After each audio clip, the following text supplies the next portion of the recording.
പിന്നെ ഈ മനുഷ്യനെ കേട്ടിട്ട് ഇതാണ് തെളിവ് എന്ന് വിചാരിച്ചിട്ട് നടക്കുന്ന ആൾക്കാരോട് നിങ്ങൾ ലോജിക്കൽ ഫാലസിയിലുള്ളത്. അഥവാ ഒരു കാര്യത്തെക്കുറിച്ച് കൃത്യമായി വ്യക്തമായി ധാരണയില്ല, ഇന്ന ആള് പറഞ്ഞുകൊണ്ട് ഞാനത് വിശ്വസിക്കുന്നു, ഓൻ വെറുതെ ഒന്നും പറയൂല. നാലാമത്തത് സ്വലാത്ത് ചൊല്ലലും ഇസ്ലാമികമായിട്ടുള്ള കണ്ടന്റ്സുകൾ ഷെയർ ചെയ്യലുമാണ്. ഇതിലെവിടെയാണ് ഷിർക്കും ഹറാമും വരുന്നത്? അത് അറിയില്ലെങ്കിൽ ചോദിക്കുക. അതാണ് പറഞ്ഞത്. അറിയാത്ത കാര്യം കോൺട്രവേഴ്സിയിൽ ഈ തലയിടില്ലെങ്കിൽ അതിന് തലയിടാണ്ട് മിണ്ടാണ്ടിരുന്നാൽ മതി. ബിസ്മില്ലാഹിർ റഹ്മാനിർ റഹീം. കുറച്ച് മാസങ്ങളായിട്ട് ഇൻസ്റ്റയിൽ ഫിലോസഫിയും സയൻസൊക്കെ പറഞ്ഞ് ഇസ്ലാമിൻ്റെ ഭയങ്കര സംഭവമൊക്കെ പറഞ്ഞൊരു മനുഷ്യൻ ഭയങ്കര വൈറലായിരുന്നു. അണ്ടിയോടെ എടുക്കുമ്പോഴല്ലോ മാങ്ങനെ പുളി അറിയാം. അപ്പോൾ കാര്യത്തിലേക്ക് അടുത്തപ്പോഴാണ് മൂപ്പര് ആരാണെന്ന് വ്യക്തമായത്. ഭയങ്കര സംഭവമായിട്ട് പിന്നെ മൂപ്പരെ പറഞ്ഞൊരു വീഡിയോ നമുക്കൊന്ന് അതേ കണ്ടേക്കാം. ഇതൊരു കോൺട്രവേഴ്സി ടൈം പീരീഡ് ആണല്ലോ. മൗലിദ് പറ്റുമോ നബിദിനം പറ്റുമോ എന്നുള്ളതൊക്കെ ഉള്ള പ്രശ്നത്തിലാണ് മനുഷ്യന്മാരുള്ളത്. അങ്ങനത്തെ കോൺട്രവേഴ്സി ഇഷ്യൂ എന്നല്ലത്. ഇത് ആൾക്കാർക്കൊക്കെ മനസ്സിലായി. നബിദിനം എന്നുള്ളത് റസൂൽ പഠിപ്പിക്കാത്തതാണ്, സഹാബികൾ പഠിപ്പിക്കാത്തതാണ്, താബിയങ്ങൾ ചെയ്യാത്തതാണെന്നൊക്കെ ജനങ്ങൾക്ക് മനസ്സിലായി. കുറച്ച് മൊയ്ലിയന്മാർ മാത്രം ഇതിനെ വെറുതെ കോൺട്രവേഴ്സി ആക്കാൻ വേണ്ടി നിൽക്കണം. അതുകൊണ്ട് നിങ്ങൾ അങ്ങനത്തെ ടൈം പീരീഡ് ഇവിടെ ഉണ്ടാക്കേണ്ട ആവശ്യമില്ല. ആയിക്കോട്ടെ, ബാക്കി പറയും. എനിക്ക് ഇങ്ങനത്തെ കോൺട്രവേഴ്സിയിൽ തലയിടാൻ പൊതുവെ പേഴ്സണലി താല്പര്യമില്ലെങ്കിൽ മിണ്ടാണ്ടിന്നോളൂ. കോൺട്രവേഴ്സി വിഷയങ്ങളിൽ തലയിടാൻ താല്പര്യമില്ലെങ്കിൽ നിനക്ക് പറ്റിയ പണിയും കൊണ്ട് നിങ്ങൾ പോകാൻ എന്നുള്ളത് ചെയ്യണം. അതല്ലാതെ വെറുതെ ആവശ്യമില്ലാത്ത കാര്യത്തിൽ തലയിട്ടിട്ട് ഒന്നും അറിയാത്ത കാര്യം കുറിച്ച് പറയാൻ നിൽക്കുന്നതിനാ. എന്നാലും കുറേ ആൾക്കാർ കണ്ടിന്യൂസ്ലി റിക്വസ്റ്റ് ചെയ്തുകൊണ്ട് ഞാൻ ജസ്റ്റ് ഒന്ന് എക്സ്പ്ലെയിൻ ചെയ്യാണ്. മനസ്സിലാക്കാൻ പറ്റുന്ന ആൾക്കാരുണ്ടെങ്കിൽ മനസ്സിലായിക്കോട്ടെ എന്ന് വിചാരിച്ചിട്ട്. ആയിക്കോട്ടെ, മനസ്സിലാക്കാൻ പറ്റുന്ന ആൾക്കാരുണ്ടെങ്കിൽ മനസ്സിലായിക്കോട്ടെ എന്ന് എഴുതിയിട്ട് ഇതിനെക്കുറിച്ച് താത്വികമായൊരു അവലോകനം ഉപരി നടത്താൻ പോവാണ്. ആയിക്കോട്ടെ, പറയട്ടെ. ഈ സ്നേഹം, പ്രണയം എന്നൊക്കെ ഉള്ളത് ആത്മാർത്ഥവും വ്യക്തിപരവുമാണ്. മുത്തുനബിയോടുള്ള സ്നേഹം ഒരാളുടെ ഹൃദയത്തിൽ ഉണ്ടാകേണ്ട വികാരമാണ്. അത് വെറും വാഗ്വാദങ്ങൾക്കോ സോഷ്യൽ മീഡിയ റീൽസുകൾക്കോ അനാവശ്യമായിട്ടുള്ള കോൺട്രവേഴ്സിക്കോ ഉള്ള കണ്ടന്റ് അല്ല. ഇത്രയും പറഞ്ഞത് 100% ശരിയാണ്. റസൂലിനോടുള്ള സ്നേഹം എന്ന് പറഞ്ഞാൽ വെറുതെ വിവാദങ്ങൾക്ക് വഴിയുണ്ടാക്കാനോ അല്ലെങ്കിൽ ഇങ്ങനെ കാട്ടിക്കൂട്ടലോ ചെയ്യേണ്ട സംഗതിയല്ല. റബീഉൽ അവ്വലിന്റെ പേര് പറഞ്ഞിട്ട് മാർച്ച് പാസ്റ്റ് നടത്തുക, പിന്നെ റീൽസ് ഉണ്ടാക്കി ഇറക്കുക, നല്ല മ്യൂസിക്കിൽ പാട്ട്, അങ്ങാടിയിൽ കയറി നിരങ്ങുക, റോഡ് മൊത്തം ലൈറ്റ് വെച്ചിട്ട് കിലോമീറ്റർ ദൂരത്തേക്ക് വർണ്ണ ലൈറ്റുകളൊക്കെ വെച്ചുകൊണ്ട് അലങ്കരിക്കുക, പള്ളി മൊത്തം പിന്നെ മോഡിഫൈ ചെയ്യുക, അല്ലെങ്കിൽ ഇങ്ങനെ കുറേ സംഗതികൾ ചെയ്തിട്ട് എന്തൊക്കെയോ കാട്ടിക്കൂട്ടൽ കാണിച്ചിട്ട് പ്രകടമാക്കേണ്ടതല്ല റസൂലുള്ള സ്നേഹം. അത് മനസ്സിൻ്റെ ഉള്ളിലുണ്ടാകുന്ന വികാരമാണ്. ആ വികാരം ഫുൾ ടൈം 24/7 ഒരു മനുഷ്യന് ഉണ്ടാകേണ്ട കാര്യമാണ്. ആയിക്കോട്ടെ, ബാക്കി പറയട്ടെ. മൗലിദ് ചൊല്ലേണ്ടവർക്ക് മഹബത്ത് എന്ന നിയത്തിൽ ധൈര്യമായിട്ട് ചൊല്ലാം. അത് പറ്റൂല എന്ന് തോന്നുന്ന ആൾക്കാർ ചൊല്ലിയാൻ വേണ്ട. അങ്ങനെ ഒരു സംഗതി ഇസ്ലാമിലില്ലല്ലോ മോനെ. ഇഷ്ടമുള്ളവർക്ക് ചൊല്ല, ഇഷ്ടമില്ലാത്തവർ ചൊല്ലാണ്ടിരിക്കുക. അത് ഏത് ഇസ്ലാമാ? ഈ കോൺട്രവേഴ്സറി വിഷയത്തിൽ തലയിടാൻ താല്പര്യമില്ലെങ്കിൽ മിണ്ടാണ്ടിക്കുക എന്ന് പറഞ്ഞാൽ അതുകൊണ്ടാണ് ഞാൻ. അറിയില്ലെങ്കിൽ മിണ്ടാണ്ടിക്കണം. വെറുതെ ആവശ്യമില്ലാത്ത കാര്യം തലയിട്ട് ഇടങ്ങാറാൻ നിൽക്കരുത്. അങ്ങനെ ഇസ്ലാമിലൊരു കാര്യം വേണ്ടവർക്ക് ചെയ്യുക, വേണ്ടാത്തവർക്ക് ചെയ്യുക എന്നുള്ള സംഗതി ഇസ്ലാമിലില്ല. റസൂൽ ഒരു കാര്യം ചെയ്യാൻ പഠിപ്പിച്ചിട്ടുണ്ടെങ്കിൽ അതെല്ലാവരും ചെയ്യണം. റസൂലിന്റെ കാര്യം ചെയ്യാൻ പാടില്ല എന്ന് പഠിപ്പിച്ചിട്ടുണ്ടെങ്കിൽ ആരും ചെയ്യാൻ പാടില്ല. ഇഷ്ടമുള്ളവർക്ക് ചെയ്യാം, ഇഷ്ടമുള്ളവർക്ക് ചെയ്യാൻ വേണ്ടി പാടില്ല. ഇതെന്താ സൂപ്പർ മാർക്കറ്റോ? കയറിയിട്ട് ആവശ്യമുള്ള സാധനം എടുക്കുക, അല്ലാത്ത വെക്കുക, ഇഷ്ടമുള്ള മാത്രം. അങ്ങനെ ഇസ്ലാം ഒരു സൂപ്പർ മാർക്കറ്റ് അല്ല. ഇസ്ലാം ഒരു തത്വസംഹിതയാണ്.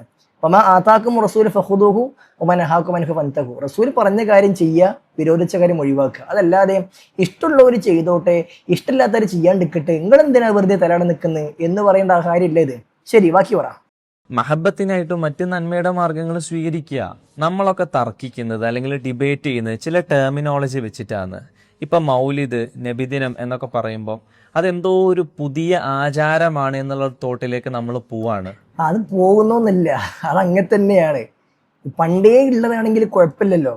അങ്ങനെയാണെങ്കിൽ റസൂലിൻ്റെ ഒരു ഹദീസിലോ അല്ലെങ്കിൽ ആയത്തിലോ ഒക്കെ വേണമല്ലോ. പിൽക്കാലത്ത് ഉണ്ടായൊരു സംഗതി ആകുമ്പോൾ പുതിയ ടെർമിനോളജി ചർച്ചയ്ക്ക് വരും. അത് ഉറപ്പല്ലേ? അങ്ങനത്തെ ഒരു ടെർമിനോളജി ചർച്ചയ്ക്ക് വരുന്നത് എന്തുകൊണ്ടാണ്? വെറുതെ ഈ ഒരു മൗലിദ് എന്ന് പേരിട്ടാൽ അത് പറ്റൂല അല്ലെങ്കിൽ പറ്റും എന്നൊന്നുമല്ല. റസൂല് കാണിക്കാത്തൊരു കാര്യം ഒരാൾ ചെയ്താൽ കൊണ്ടുവന്നാൽ അത് ചെയ്യാൻ പാടില്ല എന്നാണ് റസൂൽ പഠിപ്പിച്ചത്. എന്താ? എൻ്റെ മൻ അഹദത ഫീ അംരിനാ ഹാദാ മാ ലൈസ മിൻഹു ഫഹുവ റദ്ദുൻ. ഈ ദീനിൽ ഞാൻ കൊണ്ടുവരാത്തൊരു കാര്യം ഒരാൾ ചെയ്താൽ തള്ളിക്കളയണം.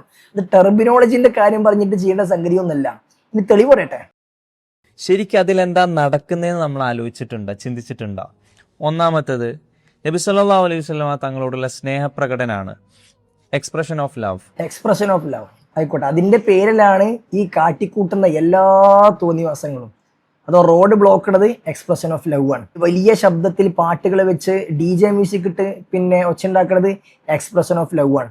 ആണും പെണ്ണൊക്കെ മിക്സ് ആയിട്ട് നടക്കുന്നത് എക്സ്പ്രഷൻ ഓഫ് ലവ് ആണ്.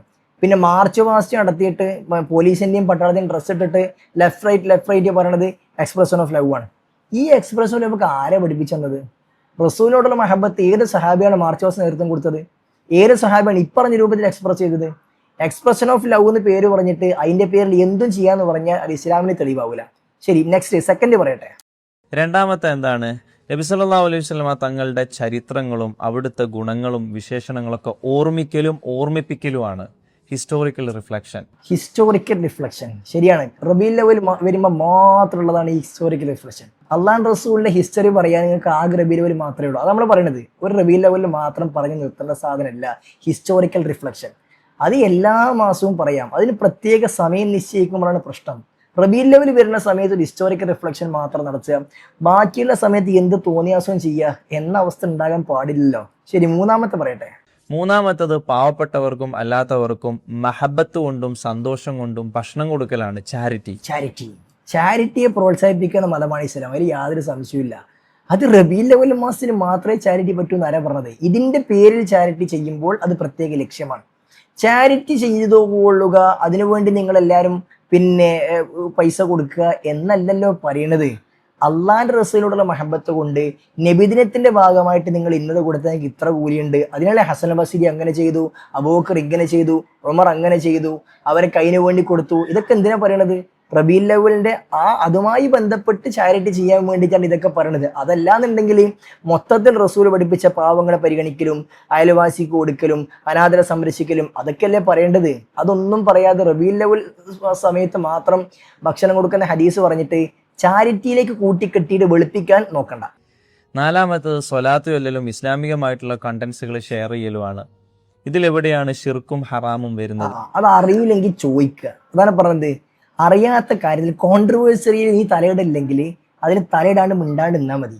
ഇതിലേടെ ഷിർക്കുള്ളതാണ്. ഈ മൗലിദിന്റെ ഭാഗമായി ചൊല്ലുന്ന എത്രയെത്ര പിന്നെ മൗലിദിന്റെ വരികളാണ് ഷിർക്കുള്ളത്. ഇർതകബതു അലൽ ഖത ഗൈറ ഹസരിൻ വഅദദ് ലാ കഅശ്കു ഫീഹി യാ സയ്യിദി ഖൈറൻ നബി. എത്ര കുറ്റം ഞാൻ ചെയ്തു.